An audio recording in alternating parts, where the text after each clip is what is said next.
Bienvenidos a Castillos en el Aire. Él es Nicolás de Bonis. Y él es Axel McAllister.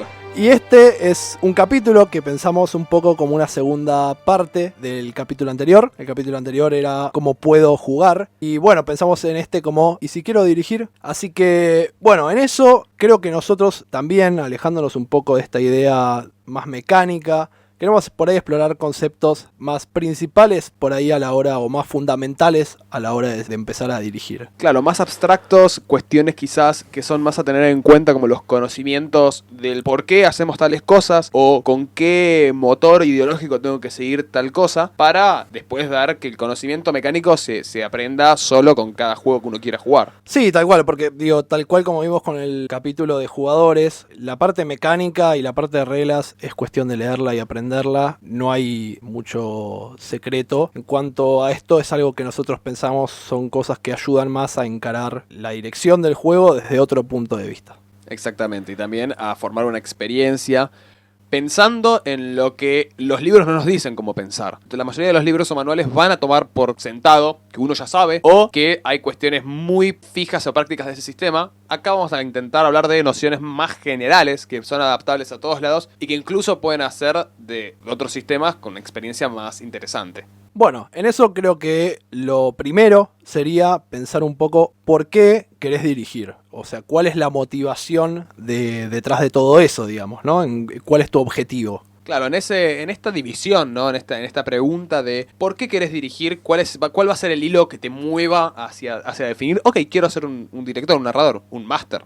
Hay dos grupos o dos partes que vamos a tocar dentro de esta idea del por qué uno quiere dirigir. Y tenemos la parte de decir, bueno, uno quiere jugar simplemente por el jugar, quiere dirigir una mesa simplemente por la experiencia de dirigir una mesa y de estar con amigos y jugar y divertirse, cual es, por ejemplo, una motivación con la cual yo me siento muy identificado. La mayoría de las mesas que dirijo nacen porque quiero dirigir y no por otro motivo, cuando en realidad hay otro motivo. Por ejemplo, la segunda parte de esta pregunta, esta bipolaridad.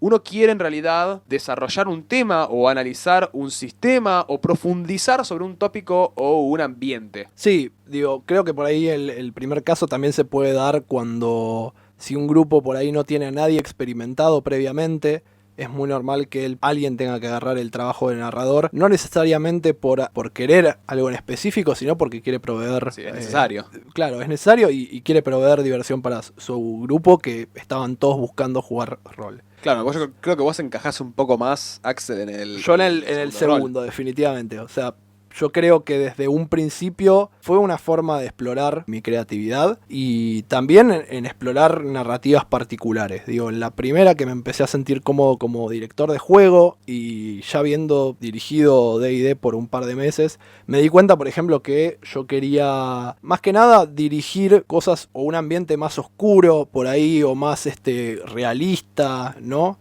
Y que la fantasía por lo menos no me estaba dando las herramientas para hacerlo. Que no quiere decir que no se pueda hacer con fantasía, digamos, no es que D&D no puede ser eso, sino que por ahí no era la forma en la que yo estaba buscando explorarlo. Y por ejemplo pasé a otro juego de rol que es más de ciencia ficción y post-apocalíptico, con una situación mecánica, o sea, las reglas del juego son súper realistas. Y bueno, entonces eso me permitía explorar más esa cosa de supervivencia por ahí, ¿no? Es un juego en el cual, no sé, al personaje le meten un tiro y está en un grave problema porque es igual que en la vida real. Claro, digamos. donde en Calabozos y Dragones quizás un orco te mete un hachazo en medio del pecho y seguís vivo. Y tantos problemas respiratorios. Y si dormís 8 horas, al otro día estás perfecto. Estás como nuevo, pero claro. Porque busca por ahí una narración más épica y más de película de fantasía, digamos. Claro, y ahora, esta distinción en por qué uno quiere o por qué no quiere, porque uno quiere dirigir simplemente por dirigir, u otro busca una expansión de un tema o tratar algo, digamos, es como también es una ganancia personal. Tiene un motivo en el cual lo traemos acá sobre la mesa. Suele fijar de manera distinta la comunicación previa y en parte un poquito la responsabilidad que va a tener el narrador antes de empezar esta mesa. ¿Por qué digo lo siguiente? Si yo, por ejemplo, quiero dirigir con un grupo de amigos simplemente porque quiero dirigir y quiero que nos divertamos, no voy a tener que hacer mucho más que decir: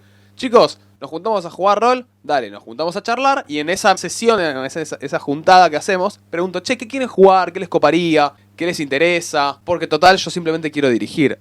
Ahora, cuando un narrador toma la decisión de decir quiero dirigir porque me interesa tratar este tema en particular, me interesa explorar este juego, este mundo, el mundo post-apocalíptico o el mundo del policial negro. Hay muchos juegos de rol. Sí, tipo o Noir. por ahí, no sé, exploración espacial puede ser otro, entonces tiene Exacto. que ver con explorar un universo y los misterios que puede haber en él, o sea, hay demasiadas Claro, posibilidades. cuando un narrador busca ese objetivo particular, tiene otra responsabilidad previa que es, va a tener que buscar a sus jugadores, particularmente diciéndoles, hola, quiero hacer esta mesa que está fijada en esto. Esta mesa, la idea de esta sesión de rol es que esté orientada en esto. Entonces los jugadores van a tener una comunicación previa un poquito más desarrollada, ya sabiendo cuáles son las expectativas, al menos de lo que se quiere jugar. Tal cual. Entonces Sí. es importante marcar esta distinción entre quiero hacerlo por hacerlo y quiero hacerlo por algo específico, porque termina fijando ya de entrada un pequeño pasito que tenemos que tomar antes o Sí, después. porque tiene también una contraparte en el jugador, que por ahí el jugador, si quiere jugar por jugar, tal vez no le importa cuál sea esa narración, y si el jugador sí quiere explorar algo en particular, por ahí te va a decir, mira, la verdad que apocalíptico y supervivencia y realista no es lo que estoy explorando, quiero Claro. buscar fantasía y divertirme, o no sé, tiene una doble parte, pero es una responsabilidad por ahí que recae más en el narrador.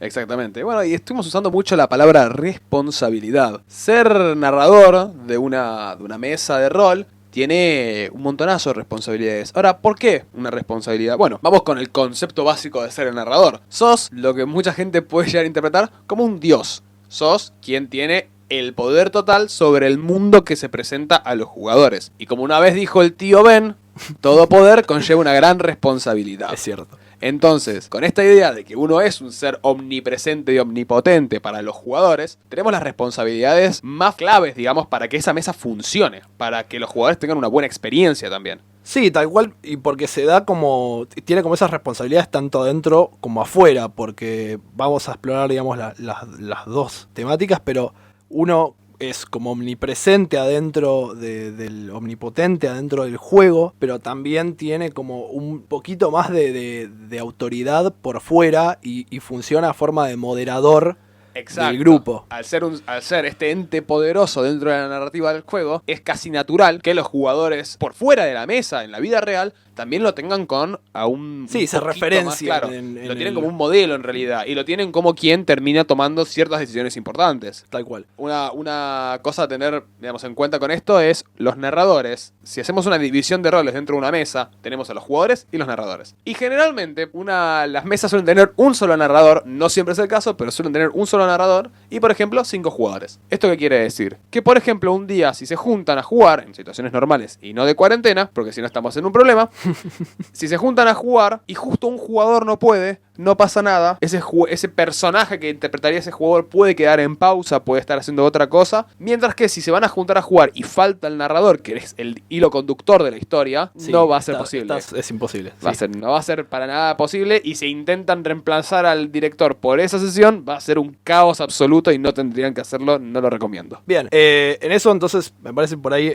primero ver las responsabilidades que uno tiene adentro del Totalmente. juego, digamos, ¿no? El narrador, digo, lo principal tiene que describir todas las situaciones, los personajes con los que los jugadores interactúan, detallar el mundo o incluso los ambientes. Entran a una casa, bueno, ¿cómo es la casa, no? Digo, es vieja, es nueva, es una mansión, está bien ordenada, está llena de polvo. Porque es la forma que los jugadores van a tener de poder visualizar e imaginarse eso que están viviendo. Digo, eso creo que es como un aspecto casi principal. Claro, porque encima, si bien cuando uno crea el personaje y va a jugar, no implica que va a ser la única persona. Los jugadores no son los únicos que van a estar jugando o caracterizando personajes. Justamente el narrador, el director, es quien va a estar tomando el rol de todos aquellos personajes que no son los jugadores. Entonces, si uno quiere narrar, no implica que ya está, no va a tomar el papel de ningún otro personaje. Todo lo contrario, va a tomar el de muchos personajes. Por eso quizás tienen un proceso, los personajes de los masters, de los narradores, tienen un proceso de creación mucho más ligero que el de un jugador, por una cuestión de que va a ser mucho más específico el jugador, el personaje jugable, contra los muchos personajes un poco más genéricos del narrador. Así que vayan mentalizándose en desarrollar personalidades múltiples. Desarrollar personalidades múltiples, la capacidad de imitar distintas voces. Tal cual. Muchas veces pasa que es un gran factor el ambientar, el generar un consenso de ambiente con los jugadores interpretando voces. Si yo me cruzo a un líder orco o me cruzo al presidente de una república sobreviviente del apocalipsis, no va a ser lo mismo que si me cruzo a una vieja o a una bruja en medio del bosque. Va a tener distintas voces y también distintas maneras de comunicarse, ¿estamos de acuerdo? Sí, tal cual. No va a ser el mismo lenguaje el Claro. que van a usar, digamos. No quiere decir que tengan que hablar otros idiomas, pero la forma de expresarse tiene que ser diferente para marcar un poco. A veces. Igual, datazo de color, si están jugando un juego que tiene varios lenguajes del mundo moderno, si tienen conocimiento del mismo, es un gran detalle. Axel lo ha vivido. Sí, el otro día me habló en francés y no sabía cómo responderle. Le pude hablar en francés y le pude hablar en italiano. Bien, yo creo que otro tema que también es importante es el tema de, bueno, con el tiempo conocer a tus jugadores, porque hay muchos tipos de jugadores, en el sentido de que cada jugador también va con ciertas expectativas a la mesa y va a encontrar cosas que le gustan más que otras. Como el rol el juego de rol es un hobby que incluye tantas cosas, desde actuar, desde números en el tema del combate y probabilidades con los dados, o incluso esto de explorar ciertas narrativas, es probable que el jugador le interese a veces más un punto que el otro. Es decir, va a haber el jugador que le va a encantar actuar y va a haber otro que por ahí no quiere decir una sola palabra o le cuesta. Entonces es importante también saber identificar eso y tratar de darle, como digo, el foco de atención a ese jugador durante esa situación. Es decir, si está en el medio de un combate, por ahí tratar de que ese jugador que le gusta más el combate tenga una situación más épica durante el mismo, o aquel que le gusta actuar pueda, no sé, sacarlos de un quilombo justamente actuando o hablando o convenciendo a otro personaje, digamos, que le presentes. Exactamente, lo que tiene, y a donde vamos con esto también es, quizás la responsabilidad más fuerte que tiene el narrador es el moderador de la palabra, es el moderador de la mesa. En ese sentido, al ser el ser omnipresente y omnipotente que decide qué eventos se desarrollan mediante, o al menos al comienzo de las sesiones, y son las que después los jugadores reaccionan y actúan en base a, lo que tiene también es quien termina decidiendo de manera más implícita o de manera más explícita quién tiene el protagonismo en esa situación. Si yo tengo dos jugadores, uno que prefiere mucho más lo que se conoce como el roleo o la actuación de personaje y otros le gusta mucho más el juego, el combate mecánico, si yo propongo una situación de combate, una situación de enfrentamiento, voy a estar dándole más protagonismo de manera quizás indirecta o directamente le estoy dando más protagonismo al jugador del combate. Cuando sí estamos en una situación mucho más social, una situación que implica mucho más diálogo, voy a estar priorizando o dándole protagonismo al jugador de rol, al jugador que quiere caracterizar a su personaje. Sí, en eso digo, y es importante como, bueno, ir balanceando ese protagonismo, porque en eso hay que entender que, bueno, acá los jugadores están como en una igualdad de condiciones, se supone, o tienen el mismo nivel de importancia. Es importante, digamos, darles el mismo nivel de importancia. Claro, esa es una de las responsabilidades, si no la más fuerte, es de las más fuertes porque termina impactando directamente en la experiencia que tienen los jugadores. Sí. Y asimismo, otra de las cosas que si un máster, un director, las tiene bien aceitadas, es una responsabilidad tener un conocimiento al menos mínimo o básico, pero mientras más desarrollado mejor, son las reglas de los sistemas. Sí, por lo menos en un principio, más que nada, cuando se empieza a jugar, es casi tarea del director aprenderse él las reglas e ir como tratando de explicárselas a los jugadores muchas veces durante el juego. Es decir, los jugadores van a por ahí las primeras veces decir, digamos, si es alguien nuevo en el hobby, no saber qué dado tirar o qué hacer. Entonces es importante que uno va marcando qué es lo que hacen, tratar de ayudarlos cuando no se acuerdan por ahí cierto número, cierta tirada, o cuál es el dado que tienen que tirar, cuántos dados tienen que tirar, o aplicar ciertas reglas en particular. Y te puede pasar tranquilamente que no te las acuerdes todas, porque hay veces que hay juegos que realmente son complicados, y creo que en ese momento es importante que a veces tomar una decisión en cuanto a la regla, si no te la acordás bien, decir, bueno, por ahora vamos a manejarlo así y después en todo caso lo revemos cuando no están seguros en la mesa, porque hay veces que no está bueno frenar el juego para buscarla. Cortar el flujo de la narrativa.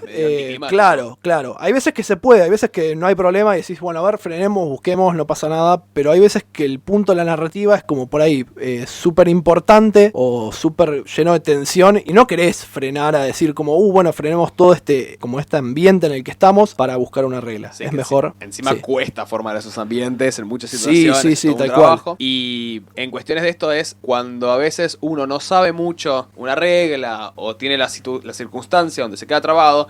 Si alguien tiene que jugarla de oído, tiene que inventar una regla o adaptar una regla, siempre está bueno tener en cuenta la motivación o la idea que uno tiene de lo que quiere lograr en la mesa para formar un criterio en, ok, ¿qué regla quiero? O sea, ¿cómo quiero que esta regla resuelva? Sí, y también creo que a medida que también vayas aprendiendo un poco cómo funciona el juego, también te va a dar más facilidad a la hora de improvisar reglas que no pensaste también. O que no están cubiertas por el libro. Y obviamente también con el tiempo, si el jugador se las aprende, digo, a mí también me pasa, hay juegos en los que por ahí no me acuerdo una regla y un jugador se la acuerda y es como, qué bueno que te la acordás, vamos, es eso que dijo él. Completamente, y es de hecho... Este es Amadeo, o sea, Amadeo que se la sabe más que yo. Amadeo, un amigo con el que jugamos muy seguido. También una cuestión importante y copada a tener en cuenta es para medio... no formar la idea de que los jugadores están jugando contra el máster, porque generalmente es una narrativa en conjunto. Algo que va de la mano con esto de guiar a los jugadores con las reglas es, hay muchas veces que los jugadores al principio no es que no se acuerdan, sino que no saben la regla, entonces por ende quizás no actúan. Y uno sabe que su personaje, sabiendo las reglas, puede tomar cierta decisión. Está perfecto que los directores ayuden y digan, fija,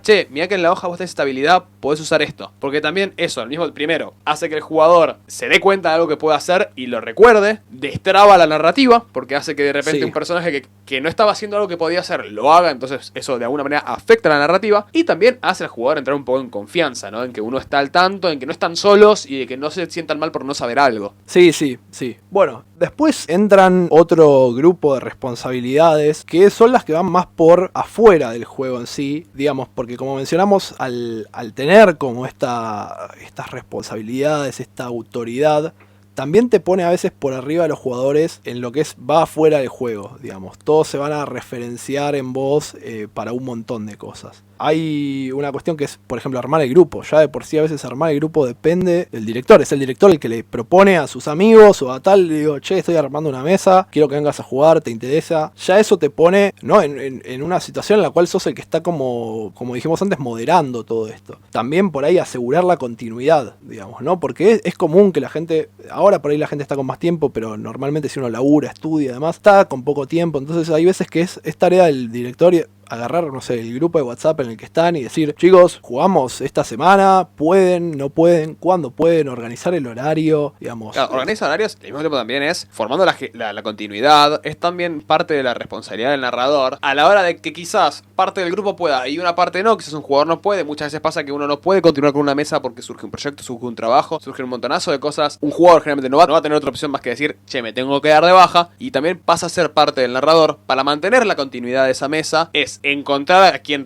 pueda reemplazar si hace falta un jugador dentro de esa mesa, o sería una buena edición, encontrar a alguien, y justamente hay un pequeño paso extra que es, ok, ¿quién podría contribuir, ¿no? a esta lógica o a esta armonía de mesa que tienen? Porque muchas veces pasa, y ya lo hablaremos más adelante, de que no siempre las personas congenian, no siempre hay jugadores compatibles, y también es parte del máster no solo reaccionar o tratar ese tema a medida que vaya surgiendo, sino también formar una mesa, conseguir la cantidad de gente o la gente justa para que no se dé tampoco esa problemática. Sí, y poder, bueno, ir, si surgen los conflictos, tratar de funcionar de mediador, porque aparte es casi que es un poco lo que se espera, quieran o no, digamos, por ese lugar de responsabilidad o de autoridad que tiene. ¿Recuerden al tío Ben? Claro. Si ustedes tienen una situación, un conflicto entre jugadores, y uno de esos jugadores se ve en la situación en la cual quiere dejar la mesa porque la situación no está resuelta, o no se resuelve, o no se charla, un poco recae en el director. Claro, digamos. Un poco bastante. Al ser el moderador dentro de las situaciones de las palabras o de las acciones dentro del juego, es natural que todo el resto de la mesa lo ponga en ese mismo rol de moderador por de afuera de la mesa. Y a veces, bueno, nada, a veces se puede mediar la situación, como hay veces que que no se va a poder y lamentablemente los conflictos tienen que escalar a decir, bueno, uno se tiene que ir, hay una persona que es conflictiva con el resto del grupo y tenemos que sacarlo de la mesa. Claro. Y esa decisión probablemente recaiga en el director de juego. Claro, y eso posiblemente es algo que vamos a tratar en el siguiente capítulo como pequeño spoiler, que no voy a revelar el tópico, pero que va a hablar un poco al respecto. Y también, bueno, con todo esto se forma, ¿no?, la idea de que un narrador es, de alguna manera, quien está encargado de la experiencia de los jugadores. Termina siendo como alguien que está trabajando en atención al cliente, en customer service. Es quien tiene que asegurarse de que los jugadores estén pasando el mejor tiempo posible. Sí, de hecho, en el primer capítulo creo que llegamos a mencionar que también puede haber situaciones en las que la gente haya sido introducida y no le haya gustado. Y a veces eso también es culpa, digamos, del narrador, de muchas cómo situaciones. presentó, claro, Claro. cómo presentó el juego. Y bueno, y para lograr que el narrador dé un buen servicio, vamos a tratarlo de una manera un poco más frívola, también hay toda una serie de preparación. Sí, la preparación es un poco clave. Claro, una de las primeras cosas que uno puede tener en cuenta como preparación para un máster es lo que nosotros conocemos como definir un estilo. Son los estilos narrativos. ¿Para qué sirve definir un estilo? ¿Por qué lo contamos como preparación? Cuenta como preparación porque va a ser una especie de filosofía o concepto que vas a estar siguiendo a lo largo de toda la aventura y que te puede servir de hoja de ruta para salvarte en situaciones donde no sepas cómo proseguir. Por ejemplo, un estilo base muchas veces pasa de narradores que se enfocan más en combate, se enfocan más en el desarrollo mecánico del juego, porque quizás a sus jugadores es lo que más les gusta. Hay otros narradores que prefieren enfocarse en crear una historia. Sí, o darle más foco a la narración, a la relación entre los jugadores, o sea, y las narrativas de los mismos. Exactamente, e incluso hay otros que prefieren crear un mundo vivo, un mundo completamente detallado que funciona como un relojito suizo solo, independientemente de los jugadores, y que los jugadores vivan ese mundo. Pero de vuelta, todo esto es parte de un estilo, el estilo que quizás hace enfoque en distintos puntos de este juego o esta aventura, y que va a lograr que los jugadores lo aprecien de distinta manera. Es importante preparar todo este estilo para justamente poder darles una idea de cómo va a ser lo que van a enfrentarse los jugadores. Bueno, justo en cuanto a lo de crear mundos, es una idea por ahí un poco ambiciosa también, es un objetivo que creo que a todos nos gusta la idea, pero es difícil. Pero bueno, creo que es algo que también hasta puede tener un capítulo en algún momento. Es una idea interesante, pero lleva tiempo, lleva mucho trabajo, y sí, es un estilo en sí mismo. Claro, quizás al principio cuando queremos formar este estilo, cuando somos narradores por primera vez, primerizos, o tenemos incluso jugadores con no mucha experiencia, podemos llegar a tender a favorecer ciertas ideas, por ejemplo, narraciones simples. Sí, narraciones que por ahí requieran, que sean poco complejas también para darle a vos la posibilidad de empezar a explorar este rol de narrador, y también a los jugadores como ir absorbiendo de a poco el mundo que están viviendo, digamos. No vas a arrancar una narración súper compleja con un montón de tramas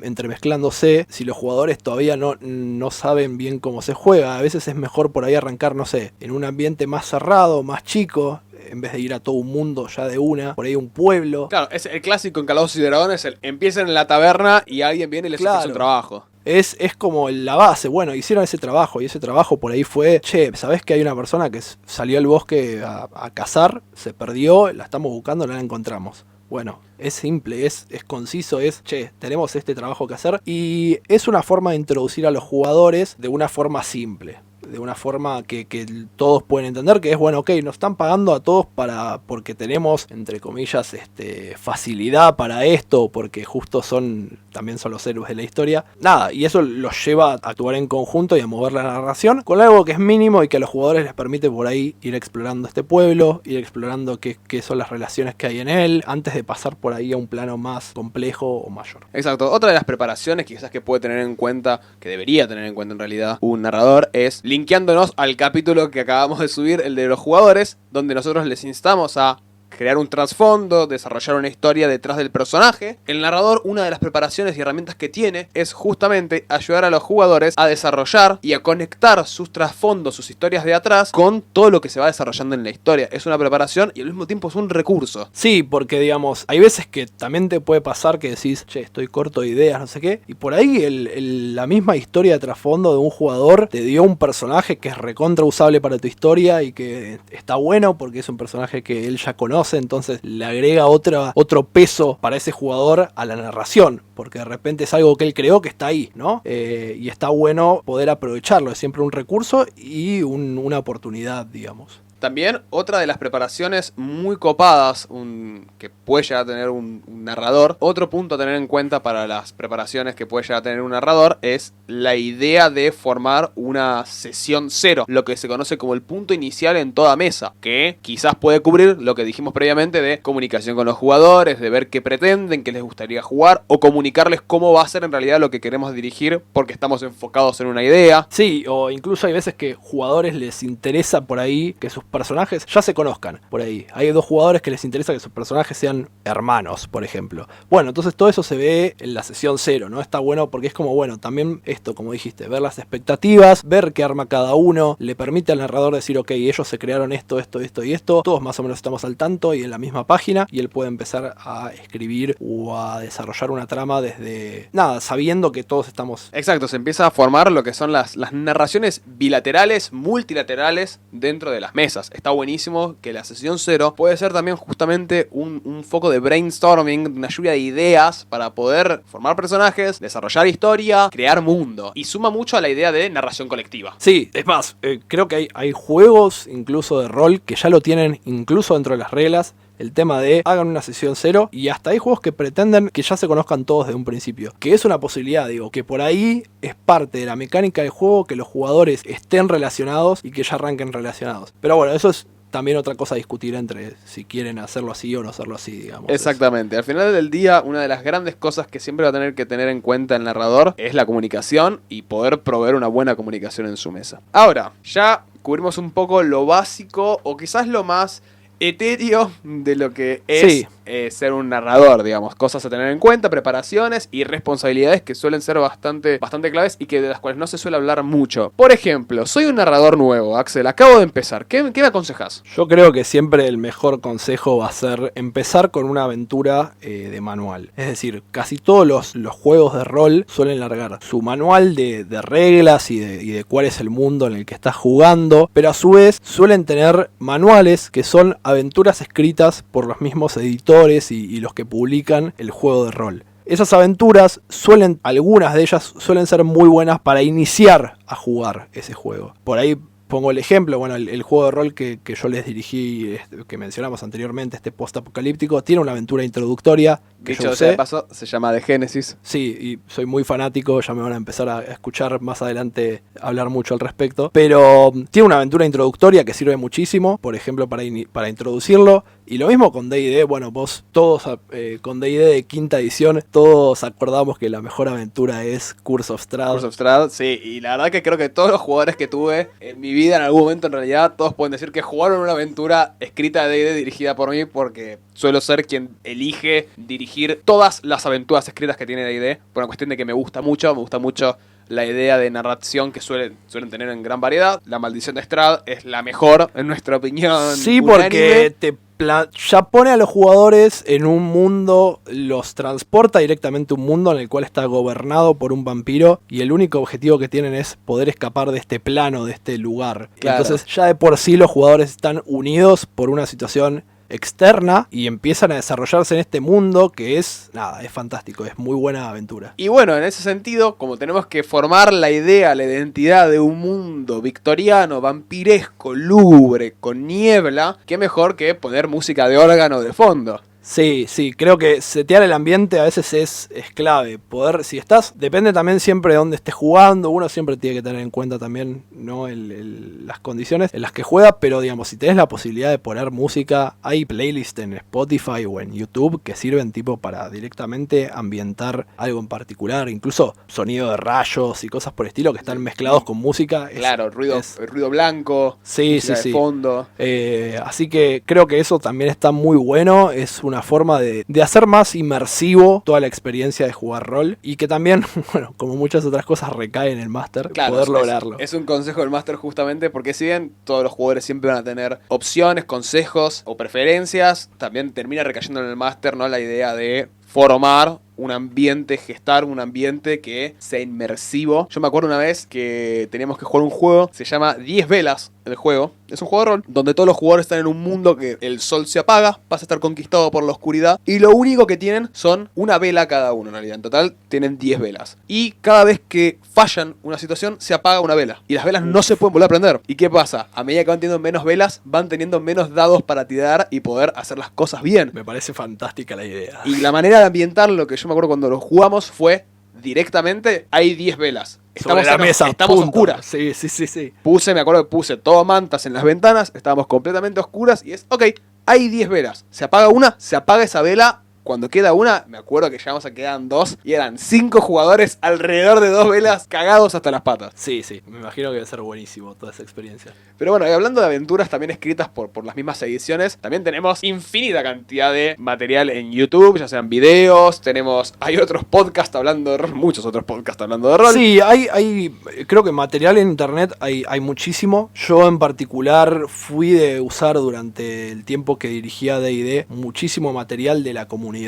Como dijimos, creo que en el primer capítulo Reddit está lleno. Reddit tiene, bueno, voy a mencionar un par, pero Reddit Behind the Screen es uno que tiene un montón de material para los directores de juego. Está mucho más pensado para D&D, pero bueno, hay cosas que se pueden aprovechar. Bueno, recomiendo también en YouTube, yo aprendí a jugar con Matthew Colville, es un youtuber pensado, digamos, para juegos de rol, pero él tiene un programa o una serie de videos que él llama Running the Game, una serie de videos que son todos consejos para cómo correr el juego. Está en inglés, lamentablemente, pero si tienen la posibilidad de escucharlo, si quieren aprender, creo que es súper instructivo para poder empezar a hacerlo. Como digo, material en internet hay vasto. Y también cubren todas estas cosas que por eso decimos no queremos cubrirla. Toda la parte mecánica está explicada, hay artículos, hay de todo. No es necesario repetirlo, digamos. Claro, en la misma, tomando la nota que yo dije anteriormente de comunicación constante, ¿por qué es importante tener comunicación? Porque los narradores solemos ser quienes estamos a cargo de la experiencia de la mesa. Eso ya lo dejamos en claro, somos empleados del Customer Service. Ahora, como todo empleado de Customer Service o que trabaja con personas, es muy importante también saber su opinión constantemente, después de cada sesión, y creo que es de los mejores consejos que puedo dar un máster es que esté involucrado con la mesa, que charle con los jugadores, que les pregunte qué les pareció, cómo la vivieron, si disfrutaron más este momento o el otro, y al mismo tiempo que esté abierto a las devoluciones, a los consejos, a la crítica constructiva que pueden dar los jugadores, porque justamente ser un juego social donde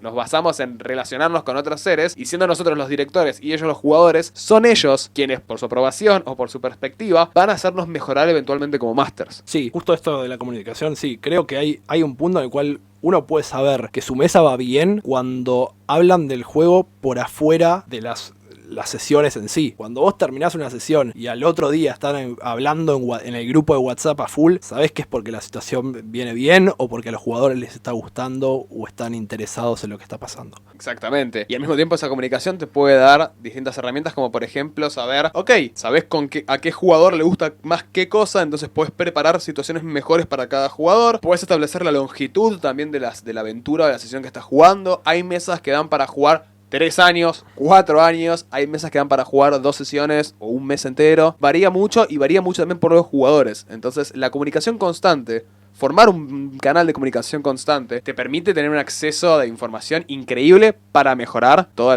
la mesa. Bueno, y después creo que por ahí podríamos mencionar por ahí un par de recursos narrativos que puedan usar, que me parece que son por ahí, ayudan para resolver algunas situaciones que suelen ser difíciles. Una de esas es el tema de la muerte de los personajes. Es muy común que eso sea un punto de conflicto, porque si el jugador tomó cariño con el personaje, aunque no lo crean y aunque es un juego, digamos, de actuación en el que estamos pretendiendo, hay veces que realmente afecta. Es como que el jugador puede irse con esa situación de, che, se me murió el personaje que estaba tan entusiasmado de que... Entonces, en eso uno de los consejos que puedo dar es siempre hacer creer que pueden morir o que están en peligro sus personajes cuando están en medio de un conflicto. Está bueno, pero no terminar de matarlos. En eso es importante porque el máster también tiene acceso a hacer lo que quiera con los dados. Como el máster tiene una pantalla que le permite cubrir, digamos, lo que él tiene detrás, digamos, ya sea las anotaciones de lo que está pasando, de la narración, de los personajes, también ve solamente él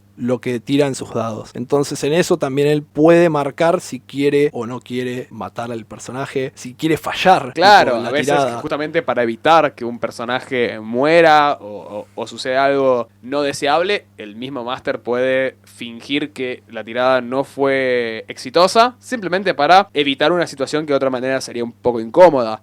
Esto de... Que no quiere decir que los personajes no tengan que morir, porque es un recurso súper poderoso a veces en la narrativa, pero hay que saber también cuándo usarlo y cuándo puede caer mal y cuándo está bien. Claro, digamos. muchas veces puede directamente, si lo normalizamos, puede ya ser hasta redundante y hasta un poco cansador. Si lo usamos en la medida justa, puede ser el definitorio del clímax, básicamente. Y lo que termina dando distintos rumbos a las mesas y los jugadores. Bueno, de hecho, hasta puedo usar un ejemplo. Yo recientemente, ayer, tuve una sesión de rol en la cual, bueno, yo había entrado por un par de sesiones nada más y mi personaje murió y nada, fue como un punto en la historia en el cual sirvió para poder Dar vuelta a todo, dar vuelta a justificar todo, la mesa. justificar como esa, tuvo como una suerte de muerte heroica que sirvió para unir al resto del grupo. Entonces es un recurso que puede ser muy bueno cuando es bien usado.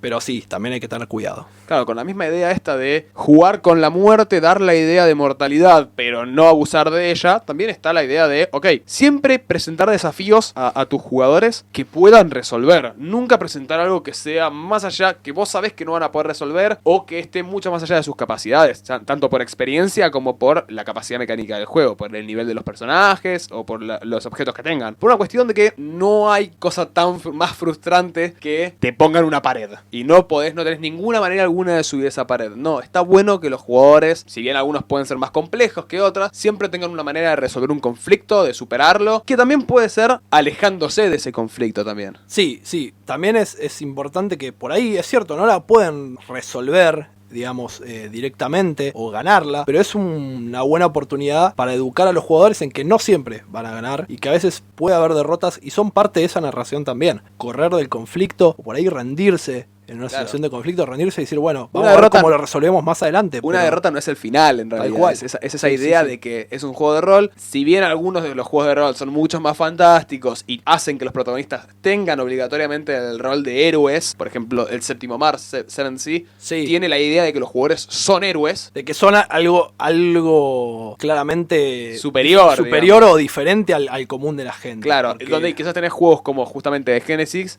que sos uno más. Sos uno más, sos un número más. Cualquier personaje no jugable que tenga una pistola te puede hacer pasar el momento más oscuro de tu vida. Pero porque busca también eso el juego, por ejemplo. Busca claro. que vos no sos algo más, busca ese realismo. Entonces es otra situación. Entonces, educar a los jugadores con derrotas siempre funciona, pero que también al mismo tiempo enseñarles que todos los desafíos son superables, incluso con la derrota. Que la derrota es una manera de superar un desafío a veces. En los juegos de rol, claramente. Y sí, hay veces que puede pasar que parezca que llegás a un punto muerto de la narración por todo esto, pero siempre se puede dar vuelta, como es estos casos. Ok, salieron derrotados, se rindieron, son capturados. Bueno, de repente la aventura se convierte en hay que escapar. Siempre se pueden dar vueltas esos como puntos muertos que parecen. Claro, pasa muchas veces también que quizás hay un personaje no jugable que vos como director creaste, nutriste y les presentaste a los jugadores, como puede ser un villano o puede ser un aliado que tiene un rol central, y quizás los jugadores por A o por B o porque interpretaron mal las cosas, lo matan. O lo vencen o hacen cosas que no esperabas que sucedan con ese personaje. Ese no va a ser nunca el final, no tendría por qué ser el final, sino todo lo contrario, es convertir ese final muerto, ese dead end, convertirlo en otro punto narrativo, y eso también entra dentro de las capacidades que tiene un narrador con experiencia a lo largo que va jugando y va desarrollando su... Es el momento en el cual agarrás las notas que tenías, las tirás al tacho y decís, bueno, a ver cómo sigo. Claro, los jugadores te obligan a improvisar,